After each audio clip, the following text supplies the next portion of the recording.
জাতীয় ঐকমত্য কমিশন সংস্কার প্রস্তাব নিয়ে ঐকমত্য গড়তে মধ্য ফেব্রুয়ারি থেকে কাজ শুরু করে। এই ৩ মাসে কমিশন ৩৩টি রাজনৈতিক দল ও সুশীল সমাজের প্রতিনিধিদের সাথে সংস্কার প্রস্তাব নিয়ে আলোচনা করে। বিএনপি, জামায়াতে ইসলামী, জাতীয় নাগরিক পার্টি সহ বেশ কিছু দলের সাথে কয়েক দফায় বৈঠক হয় ঐকমত্য কমিশনের। সোমবার জাতীয় সংসদের এলডি হলে ঐকমত্য কমিশনের কার্যক্রমের অগ্রগতি জানাতে সংবাদ সম্মেলন করেন কমিশনের সহসভাপতি আলী রিয়াজ। তিনি জানান, দুদক ও বিচার বিভাগ সংস্কার কমিশনের অধিকাংশ সুপারিশে একমত রাজনৈতিক দলগুলো। প্রতিষ্ঠান হিসেবে দুদককে সাংবিধানিক স্বীকৃতি প্রদান করার প্রস্তাবে রাষ্ট্রপতির ক্ষমতা রদ করে আপিল বিভাগের কর্মে প্রবীণতম বিচারককে প্রধান বিচারপতি নিয়োগ করার প্রস্তাবে অধিকাংশ দল নীতিগতভাবে একমত হয়েছে। তিনি আরও জানান, নির্বাচন কমিশনকে জবাবদিহি ও ভোট জালিয়াতিতে যুক্ত কর্মকর্তাদের শাস্তির আওতায় আনতে সবাই একমত।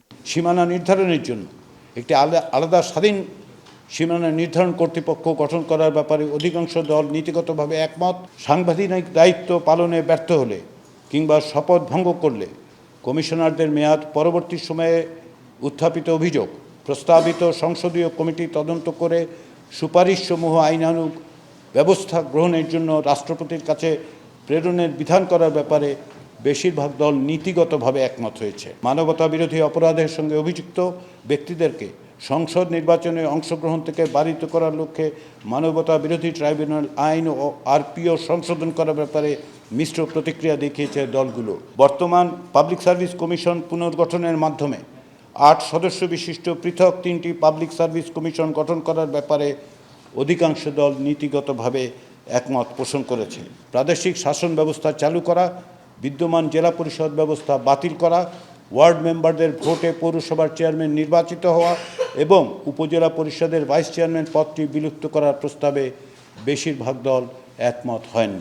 সংবিধান সংস্কার নিয়ে বেশ কিছু মৌলিক প্রশ্নে ঐকমত্যে পৌঁছানো যায়নি বলেও জানান আলী রিয়াজ।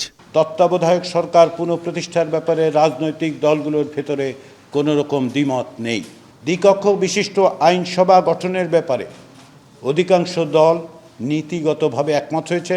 বিচার বিভাগের বিকেন্দ্রীকরণের কাঠামো, তত্ত্বাবধায়ক সরকারের প্রধান উপদেষ্টা নিয়োগ, তত্ত্বাবধায়ক সরকারের মেয়াদ, জাতীয় সাংবিধানিক কাউন্সিল বা এনসিসি গঠন, একই ব্যক্তি প্রধানমন্ত্রী হিসেবে কতবার নির্বাচিত হতে পারবেন, একজন সংসদ সদস্য কতগুলো পদে থাকতে পারবেন, রাষ্ট্রপতি নির্বাচনের প্রক্রিয়া কি হবে, সংবিধান সংশোধন প্রক্রিয়া কি হবে, এই ধরনের মৌলিক কাঠামোগত গুরুত্বপূর্ণ বিষয়গুলো অমীমাংসিত থেকে গেছে। তিনি জানান, রাজনৈতিক দলগুলোর সাথে দ্বিতীয় পর্বের আলোচনা দ্রুতই শুরু হবে। জুলাই মাসেই হবে জাতীয় সনদ। গুরুত্বপূর্ণ সুপারিশের বিষয়ে জনগণের মতামত জানবে কমিশন। বাংলাদেশ পরিসংখ্যান ব্যুরো অর্থাৎ বিবিএস এর মাধ্যমে একটি জরিপ পরিচালনার ব্যাপারে প্রাথমিকভাবে সিদ্ধান্ত নেওয়া হয়েছে। কাজী ফরিদ, বৈশাখী সংবাদ, ঢাকা।